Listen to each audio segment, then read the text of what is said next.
여러분, 교리가 어려우신가요? 사회교리는 더더더 어려우시다고요? 가톨릭 사회교리가 낯설고 어려운 분들은 이 시간 놓치지 말고 함께 해주세요. 세상을 걷는 예수.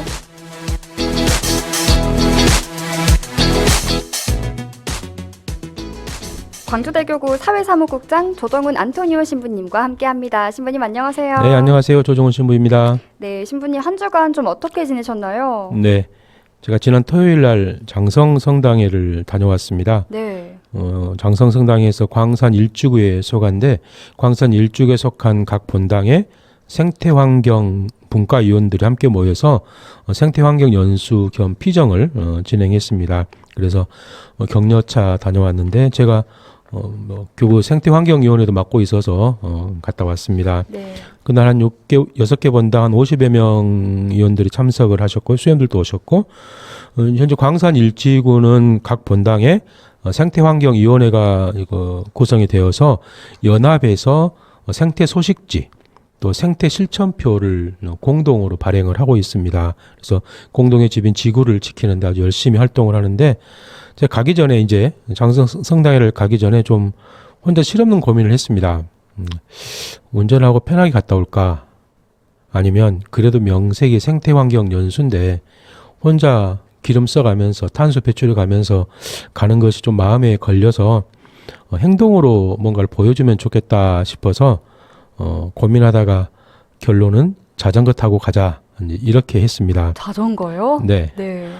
교구청에서 지하철로 이제 도산역까지 제가 이동을 했고 네. 도산역에서 내려서 이제 황룡강변을 따라서 장성성당까지 이제 열심히 한 28km 정도 됩니다. 꽤 되네요. 네. 1시간 반 정도 열심히 페달링해서 도착해서 이러이러해서 제가 자전거를 타고 왔습니다라고 이제 오신 신자분들에게 말씀을 드렸습니다. 그러면서 그날 이제 시작하면서 제가 뭐라도 해보기 위해서 여러분들 모인 거니까 포기하지 마시고 끝까지 열심히 해봅시다. 이런 취지로 말씀을 드렸습니다. 그리고 다시 자전거를 타고 이제 교구청에 왔죠. 점심 시간 맞추느라고 좀 힘들게 갔다 왔지만 몸은 좀 피곤했지만 그래도 나름대로 탄소 발자국을 많이 줄이는 하루였다는 생각에 좀 스스로 뿌듯한 하루를 보냈습니다. 네, 고생하셨습니다. 네, 저희가 세상을 걷는 예수 코너에 참여해주신 애청자분들 가운데 선정해서 소정의 선물을 드리고 있는데요. 지난주 빵톡으로 참여해주신 12광주리 김자인님, 유튜브 댓글 남겨주신 세영님, 안젤라님, 100원의 유료 이용료가 있는 휴대전화 문자메시지 샵 5005번으로 참여하셨던 대화명과 성함 그리고 연락처와 선물 받을 주소 남겨주시길 바랍니다. 선물 챙겨서 보내드립니다. 자, 그럼 오늘도 선물 받을 기회 드리겠습니다. 자, 문제 나갑니다. 네, 1891년 레오 13세 교황님에 의해서 반포된 새로운 사태는 가톨릭 교회의 첫 번째 사회교리 회칙입니다. 이로부터 100년 뒤인 1991년 성 요한 바오로 2세 교황님에 의해서 반포된 회칙으로 오늘날 우리 시대를 둘러싸고 있으면서 새롭게 도전하는 새로운 것들을 둘러보며 현대사회의 문제를 인간 중심으로 해명하고 제3천년기를 바라보도록 권고한 회칙은 무엇일까요? 1번 노동하는 인간, 2번 100주년. 여러분은 지금 향기로운 오후 주님과 함께를 함께하고 계십니다. 문제 한 번 더 내드리겠습니다. 힌트를 제가 살짝 드리자면 문제 속에 정답이 숨어 있습니다. 문제 잘 듣고 정답 맞춰주세요.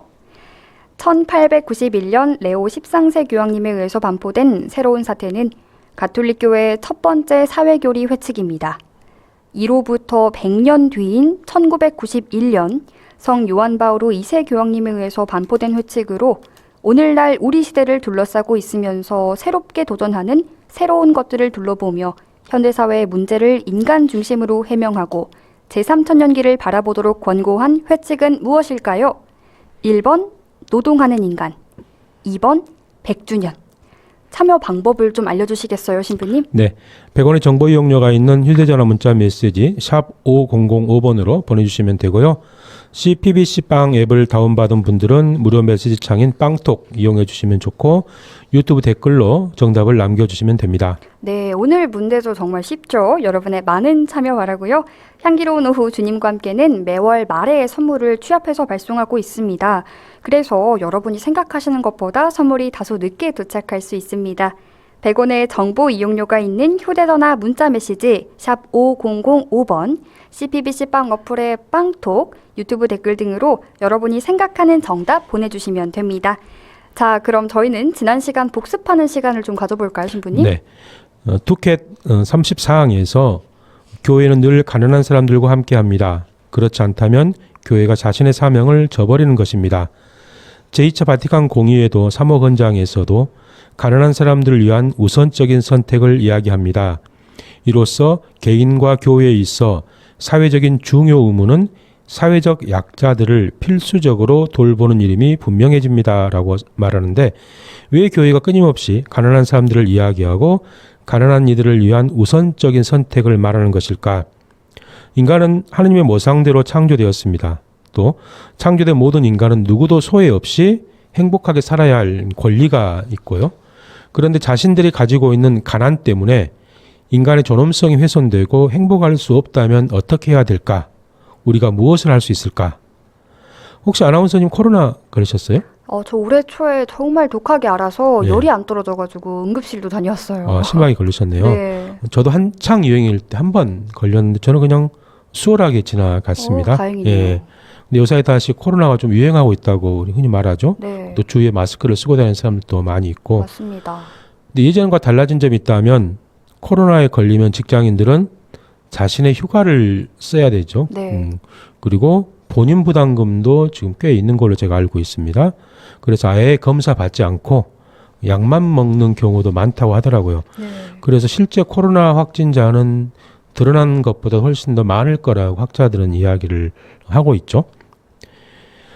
윤석열 정부는 국정 과제 중에 하나로 코로나19 재유행에 대비해서 충분한 치료제를 준비하겠다라고 약속했지만 지키지를 못했습니다. 올 상반기 먹는 약으로 약 18만 명분을 도입을 한다고 했는데 이게 지난해 같은 동기에 비해서 절반 수준밖에 되지 않습니다. 그리고 비축분도 절반이 안 됩니다. 지난해 5월 코로나 엔데믹을 선포를 했습니다. 엔데믹 이렇게 말하니까 그냥 코로나가 끝났구나 라고 생각하는데 그게 아니고 코로나 바이러스는 존재를 하고 우리 주위에 그냥 감기처럼 늘상 걸릴 수 있는 같이 살아야 하는 것이라고 이제 것이고 그걸 관리를 잘해야 된다는 그런 뜻이죠. 네. 코로나19 치료제 예산이 1,798억 원인데 지난해에는 3,800억 정도 됐습니다. 그러니까 반 정도 줄었습니다. 네. 또 감염병 위기 대응 종합관리 예산도 13억 3,600만 원에서 5억 원으로 줄었습니다. 8억 원 이상이 줄었죠. 네. 그러니까 코로나가 이렇게 재유행할지 몰랐다는 뜻이기도 되겠지만 각자 도생을 또 해야 될 것 같습니다. 그러네요. 자기 살 길 자기가 알아서 해야 되는데 그런데 이런 상황에서 제일 힘든 사람은 당연히 누구일까요? 아무래도 치료 비용을 내기 어려우신 분들이겠죠? 그렇죠. 치료비도 치료비지만 일도 못하는 사람들이 분명히 네. 있겠죠. 결국은 가난한 사람들입니다. 사회적 약자들이 제일 힘들 수밖에 없는 상황이죠. 뭐 어떻게 해야 될까? 우리가 잠시 코로나가 한창 유행했던 때로 한번 돌아가 보시면 좋겠어요. 대한민국뿐만이 아니고 전 세계가 성당에서 미사를 봉헌할 수 없었던 때가 있었습니다. 네. 코로나로 인해서 공동체의 미사, 신자들이 함께하는 미사를 중단이 되었는데 아마 다들 기억하실 겁니다. 네, 맞습니다. 정말 유례없는 일이었죠. 각 본당에서도 좀 여러 혼란들이 있었어요. 예. 그 당시 신자들이 이구동성을 했던 말이 있습니다. 신부님 이상해요. 참 이상해요. 뭘 해야 될지 잘 모르겠어요. 라는 말들을 참 많이 하셨습니다. 그런데 곰곰이 생각해 보면 정말 할 수 있는 것이 아무것도 없었을까?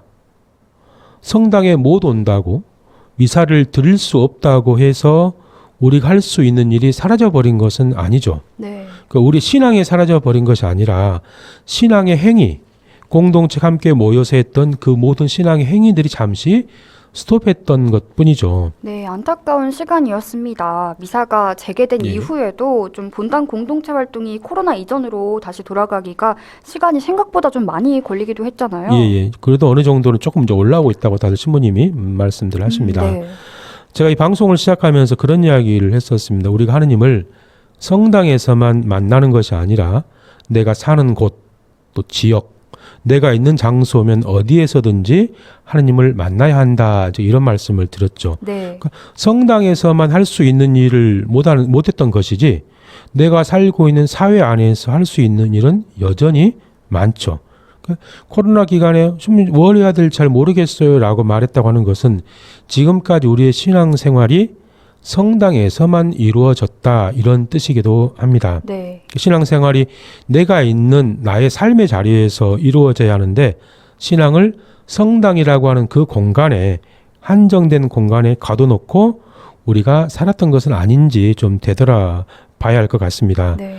이제 아나운서님 사회교리의 가장 중요한 원칙은 이제 아시겠죠? 인간의 존엄성 네. 맞죠? 네, 맞습니다. 이제 12회차 사회교리를 하고 있는데 네. 이 정도는 아주 쉬운 문제죠. 네.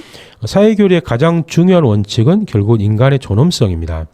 그리고 이 인간의 존엄성을 지켜내기 위한 여러 가지 방법들이 있는데 중요한 세 가지를 흔히 공동선 원리, 보조성의 원리, 연대성의 원리 이 세 가지를 말합니다.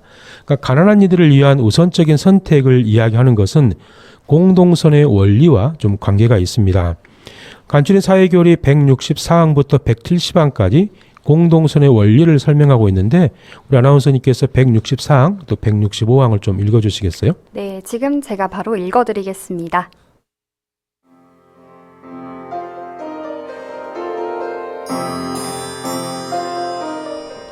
먼저 164항입니다. 공동선의 원리는 모든 인간의 존엄성, 일치, 평등에 근거한다. 공동선이란 집단이든 구성원 개인이든 더욱 충만하고 더욱 용이하게 자기 완성을 추구하도록 하는 사회생활 조건의 총화를 가리킨다. 공동선은 사회적 실체에 속하는 모든 주체의 개별적 선을 단순히 종합하는 것으로 이루어지는 것이 아니다. 모든 이와 각 개인에게 속하는 공동선은 나뉠 수 없고 함께해야만 달성할 수 있으며 증대할 수 있다. 미래에도 그 효력을 보존할 수 있으므로 공동의 것이다.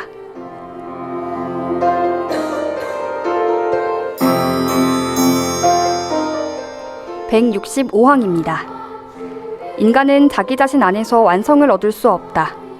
다시 말해서 인간은 다른 인간과 더불어 다른 인간을 위하여 존재한다는 사실에서 벗어날 수 없다. 이 진리는 그저 인간이 다양한 차원의 사회생활 안에서 다른 사람들과 더불어 살아가기를 요구하는 것만이 아니라 인간이 생각에만 그치지 말고 실질적인 실천을 통하여 기존의 사회생활에서 발견되는 의미와 진리, 곧 선을 끊임없이 추구하기를 요구한다. 공동선이야말로 사회생활의 의미를 이루는 요소이며 사회 자체가 존재하는 참된 이유이기 때문이다.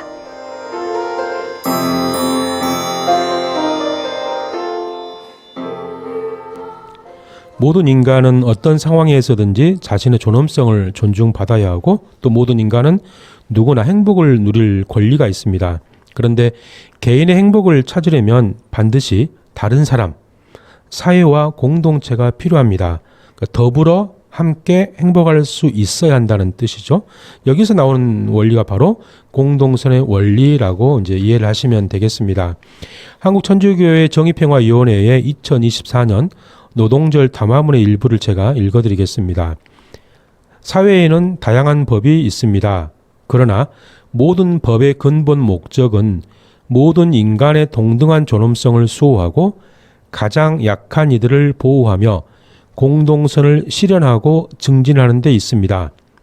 이러한 근본 목적은 반드시 추구되어야 합니다. 이를 위하여 국가 공동체는 특히 노동자들과 같은 약자, 여성과 어린이들의 권리를 맨 먼저 보호하고 노동자들의 노동 조건을 개선하여야 할 의무를 결코 게을리해서는 안 된다라는 사실을 명심하여야 합니다. 더 나아가 그 누구도 인종, 국가, 성별, 출신, 문화, 계급, 성별, 종교 등의 이유로 법적으로 차별을 받지 않아야 합니다. 모든 사람은 하느님과 닮은 모습으로 창조된 피조물이니만큼 동등한 존엄성을 지니기 때문입니다.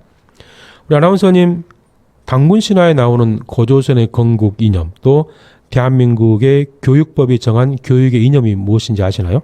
당연히 알고 있죠. 홍익인간입니다. 한국을 빛낸 100명의 위인들이란 노래에도 나오잖아요. 네. 단군 할아버지가 터잡으시고 시고, 예, 내가 그렇죠. 노래를 좀 못 부릅니다. 네, 맞습니다. 홍익인간이죠. 네. 그 뜻 그대로 풀어하면 널리 인간을 이롭게 해라, 이제 그런 뜻이죠. 네.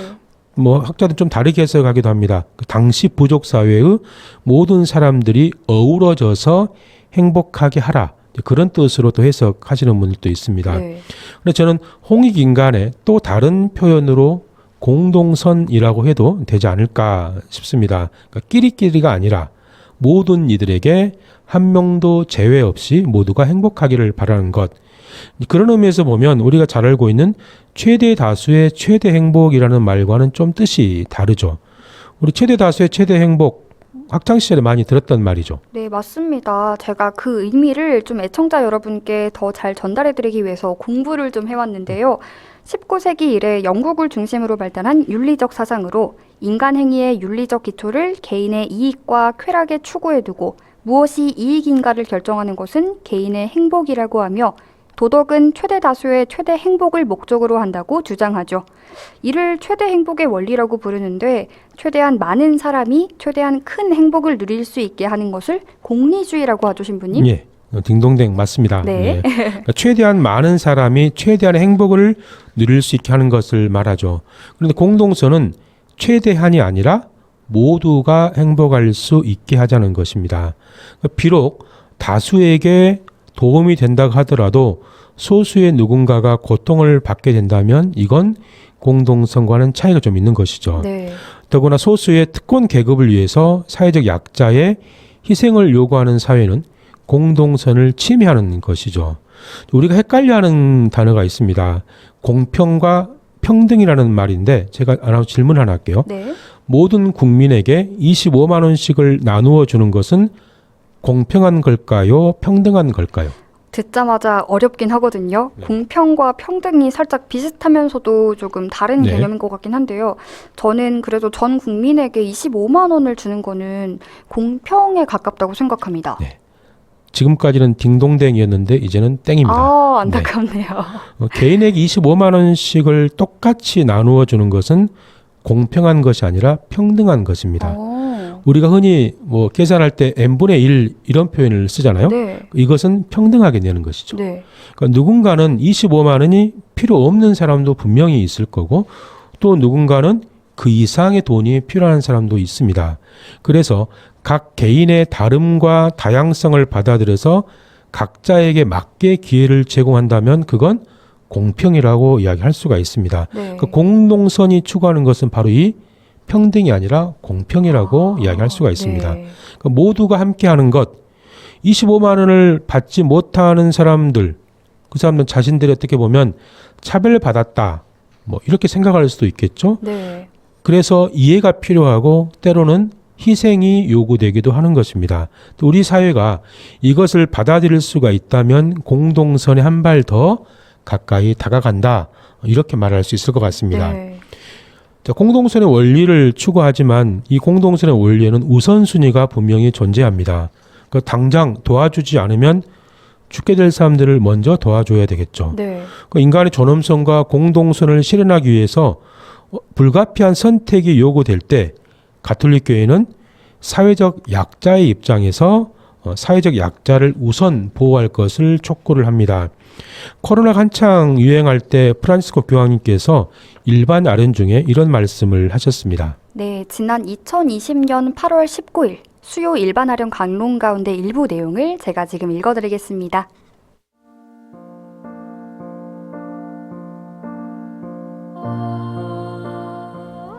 코로나19 대유행에 대한 대응은 두 가지입니다. 첫째, 전 세계를 무릎 꿇게 만든 작지만 끔찍한 바이러스에 대한 치료법을 찾는 것이 필요합니다. 둘째, 사회적 불이, 기회의 불평등, 소외 및 가장 약한 이들에 대한 보호의 결핍과 같은 커다란 바이러스를 치료해야 합니다.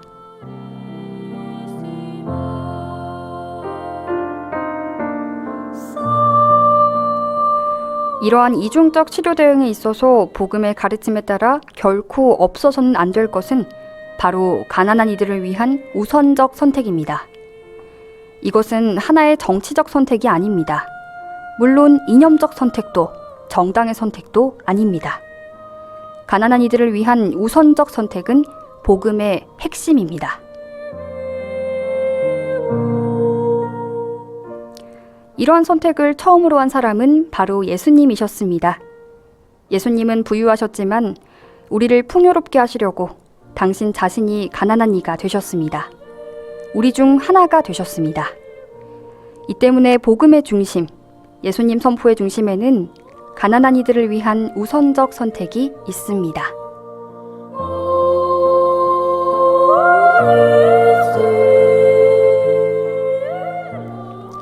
우리 아나운서님 혹시 세계 가난한 이의 날이라고 들어보셨나요? 네, 들어봤습니다. 프란치스코 교정께서 가난한 이들을 위해서 선포하신 날이죠? 예, 맞습니다. 프란시스코 교황님께서 제정하신 날인데 세계 가난한 이의 날은 가톨릭 교회에서 기념하고 있는 날입니다.